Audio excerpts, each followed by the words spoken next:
All right, we're here on the second day of 2021 RockyGrass. Another beautiful day, and we're here with Jake Schepps. How you doing? I'm doing well. Good to be here. Yeah, it's what'd you see yesterday that kind of stood out? Well, in general, like RockyGrass is my favorite festival. I think I've been to 25 of the last 28 festivals, something like that. And so, I mean, my favorite part was just being here. Yeah. Especially after a year off. And then, there was a Tony Rice tribute last night that was just off Definitely. the hook. That was really incredible. That was special, definitely. With it's just like With all the there was so much to it. Yeah. And then I'd say, just to blow some smoke on myself, the other part that was incredible is they were all wearing these T-shirts that I made over the winter. Yeah, tell us about these T-shirts. Yeah, Tony Rice, who passed away in last Christmas, was an Accutron Space View repairman. He was like this like very interesting kind of quirky watch made in the 60s, and he dedicated his life to that as well as guitar. But as when he stopped playing, he was dedicated to this watch. The watch face, if you Google it, like Google image search, it's this really beautiful thing. And I always wanted to make a T-shirt of it as this kind of inside baseball tribute to Tony. And then after he passed, I'm like, well, now is the time to finally do it. And so I did it as a fundraiser for this great organization called Backline that offers mental health support to touring musicians. Oh, wow. And Tony kind of suffered from some mental illness, and so it seemed like an apropos charity. Yeah. And so I designed the T-shirt and put it up online and sold 180 of them. And including to like Bela Fleck and Brian Sutton and Kenny Smith and a bunch of kind of got out there in the guitar world. Yeah. And so last night on stage, Bela, Sam Bush, and Brian Sutton were all wearing the shirts, and then kind of sitting in the front row with a few friends who also had the T-shirts. Like, it was a big day for the T-shirt. That's incredible. So, that's great. And so the name of the T-shirt is called Space View Space Grass, because Tony would call his music of the 70s Space Grass. Right. I'm gonna reprint them. So there is another run. People can get them. If you're listening wherever you are, send me an email to 321banjo@gmail.com, and I'll have your email address. And then when the store goes live, and I'm just gonna take a bunch of pre-orders, and then Gotcha.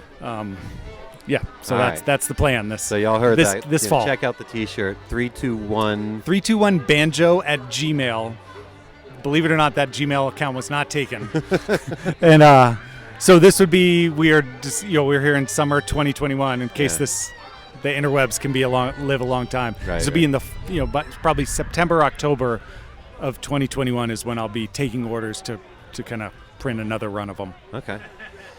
And this past year, you have a banjo camp that you run. I do. Banjo Summit. It's called Banjo Summit. Is the second annual one? Is it? This was our fifth. Fifth. Oh, I'm sorry. That's okay, but I think it's 5 over 3 years. So it's been. Now I just want to do one per year, but we were excited. We ran it in December.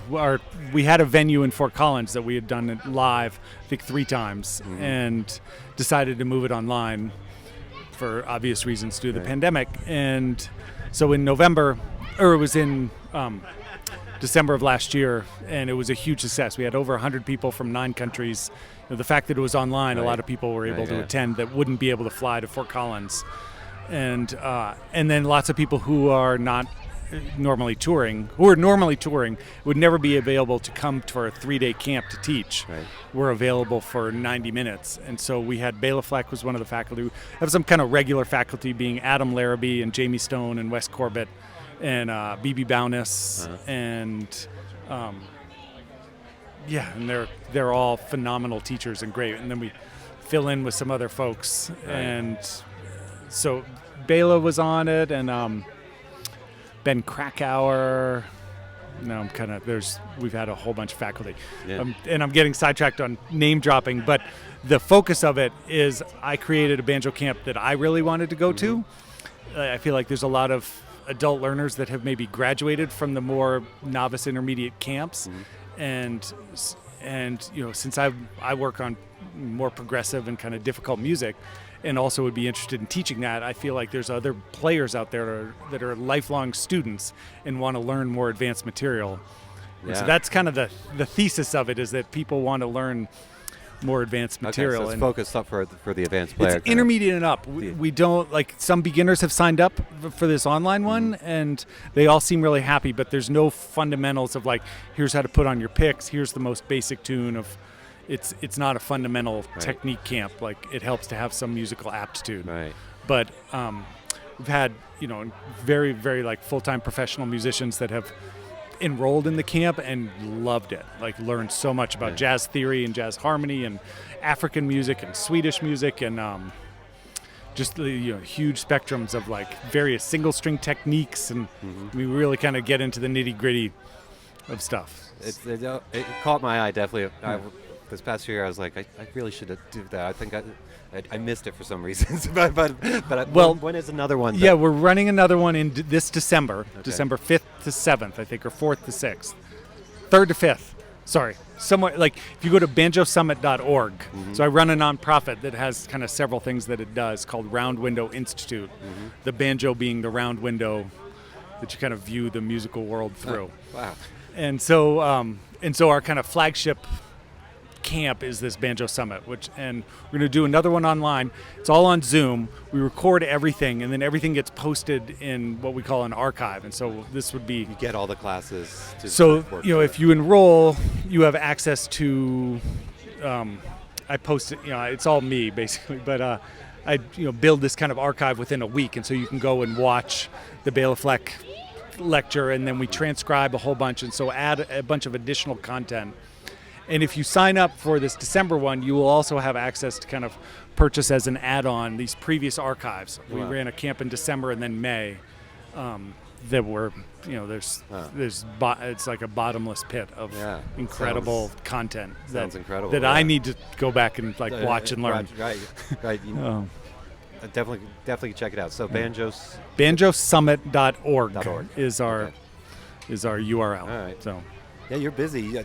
You also are working on, you're also working on some transcribing books. So the next endeavor of the Round Window Institute is the Round Window Press.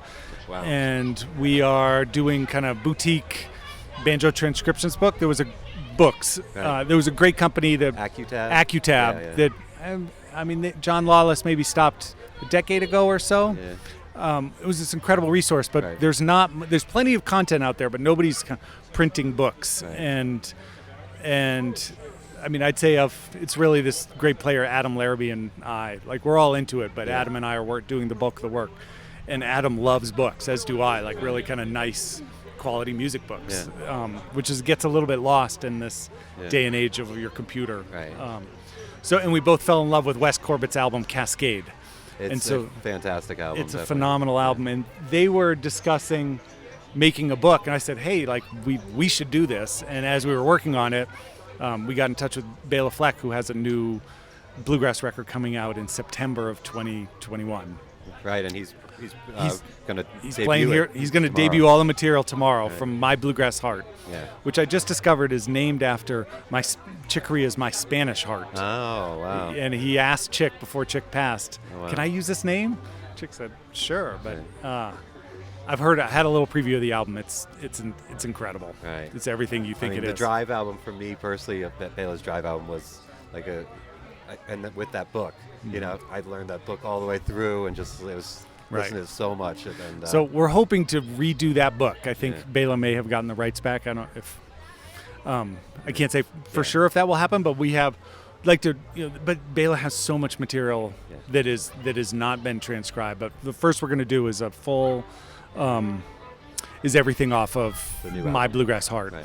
Including there's a triple banjo tune with Noam Pikilny and Tony Trischka. Wow. And so in the transcription book will be Tony solo and Bela solo and Noam solo. Wow.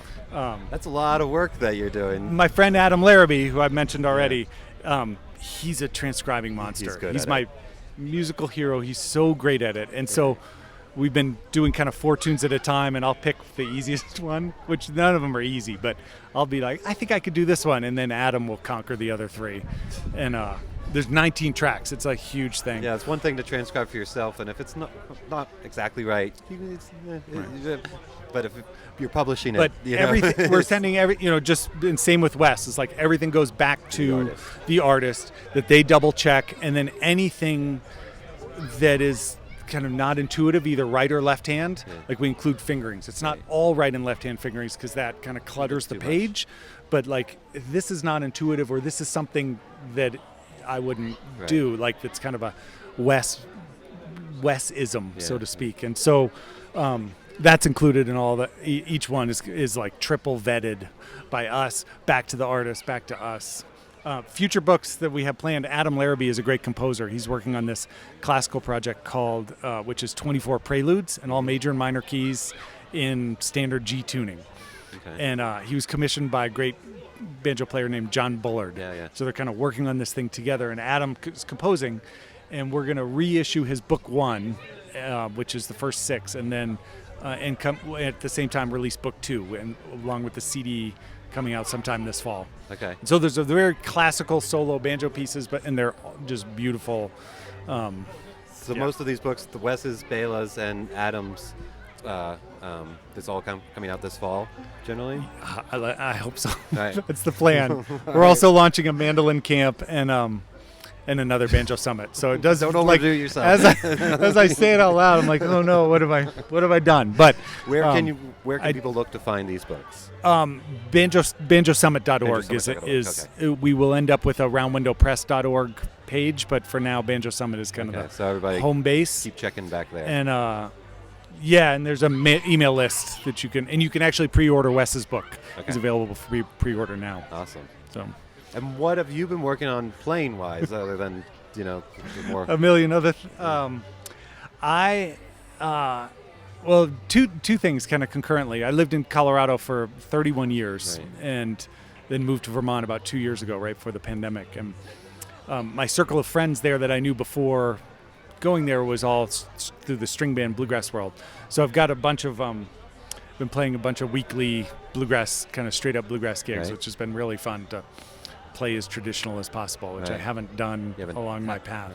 And then in the background, I also have a deep love of Brazilian choro music, which is not traditional banjo music, but I've gone to a lot of camps and studied it and really enjoyed working on that, and kind of I wrote a handful that I'm going to probably record in the next year with a traditional choro ensemble, which would be, I shouldn't say, the traditional part would be 7-string guitar and pandeiro, which looks like a tambourine, kind of specialized Brazilian percussion instrument, and then fiddle and banjo. Okay. So that's the plan, but don't expect that this fall. You've got your hands full, don't. But I'd be looking forward to listening to that too. Always. You mentioned you spent a lot of time in Colorado, and you've been to a lot of RockyGrasses. Do you have any RockyGrass memories that really stand out in the past? Probably a lot of them, but any big ones? In many ways they all blend together, but I would say one of the most, trying to think, I'd say there were two like pretty mind-blowing things that come to mind. One was this was probably 2003, like a long time ago, that Bela and Chris Thiele had a set. And I have a recording of this. Oh, you do? Okay. Yeah, somebody sent me the bootleg. And so, I ended up talking to him, so I know a little of the backstory. But like they came out from opposite sides of the stage, sat down in the middle, and then just played free for a full hour. And after about 8 minutes, you're like, are they going to play a song? And then 10, 15 minutes, you're like, really? This is all they're going to do? But they went into they would play songs, they come into songs, and then they just played, weave in and out. At some point they played the Bach Prelude in E major, except Bela plays it in C major, so it's like C and E major on top of, so it's this like dissonant cacophony that they like Bach Prelude, and that happens, and then they go into that was a very cool thing. And I found out that they didn't want to even see each other before they walked on stage. Right. Like it was intentional that they didn't. Fresh. They stayed back apart from each other and backstage, and so that was a great memory. And then I think it was 2 years ago here, Punch Brothers plays and sings bluegrass. Nobody really knew what they were going to do, and they played the entire Church Street Blues album, front to back. And it's available, like if you kind of Google it up, you can listen to it. There's a little bit on YouTube, but the whole thing, it was so special and beautiful. And like, I mean, Punch Brothers has a magical thing, like as they're around one mic, like they have that 10,000 hours thing, just like, you know, as rehearsal or more. They're so great. And this was, I think I remember that this one. was this was That was something good. else. So Yeah. those would be a couple. Well, that's great. Well, thanks for coming by and talking with us. And everybody definitely go to banjosummit.org. Check out the books. Check out the camp. Check out everything else that's coming out, and then check out your music too, because you've got music on. I have mine. It's all on the Spotify and Apple Music everywhere. Like you search, it's SCHEPPS. I have plenty of stuff out there. So there we go. All right. Well, thanks a lot, Jay. All right. Thank you. Thanks for having me.